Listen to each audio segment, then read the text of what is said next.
उनमें सबों पहली मैं मतलब वर्मी कंपोस्ट यहाँ जैविक खेती बारे में कुछ में जानकारी हासिल करी। और कम आप लोग कहें कि ज़्यादा नहीं करो तो आप अपने परिवार वास्ते तो कर सको। यानी जैसे 2 बीघा आप मूंग बाई दो, उनमें मतलब कोई प्रकार हो कीटनाशक आप बाजार मत लो। उनमें मतलब पहली जैसे हमारा साहब बताओ कि गाय रो मूत्र है या वेस्टेज जैसे आंकड़ा है तुरा है जहाँ की है क्यों नहीं है एड़ा में गाय रो मूत्र और खटिछा और ये वो पेस्टिसाइड बढ़ाई लो तो उन कहीं ऐसा के रोग आया पहले अपन उनमें छिड़का नहीं तो न तो उनमें तो कोई रोग आवे जैसे कटी बदबू आवे नहीं तो बदबू आवे आप खुद आगू मतलब निकलिया करना काटे बासे करना ज्यों ज्यों आप मतलब वो पेस्टिसाइड वो हेड़ी में करी तो वो आप पर पौधा में छांटा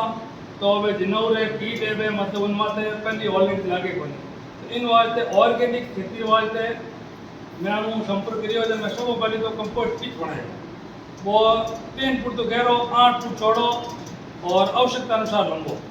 उनमें कहीं वेस्टेज का पर खेती रो मतलब कोई भी प्रकार वेस्टेज वो नीचे 1 फुट रो कड़ाव दे पर उनमें फोटो नहीं दिया फोटो नहीं पुराण भले 1 फुट रो कड़ाव दे बड़ो फोटो नहीं दे यूँ कर मतलब वो पूरा भरी जा ऊपर नींव बढ़िया करता हूँ मतलब एक टोली अपन हैगा आटू आप उकड़ी जैसे हदी उकड़ी और वह खाली बंडी टोली हैगा पूरी टोली काम करे जितो वो बंडी टोली अपन काम करे एक तो उदय नहीं आवे अपन नहीं जान छाना ले जाए हैगा और मैं मतलब दूरी तो उदय आवे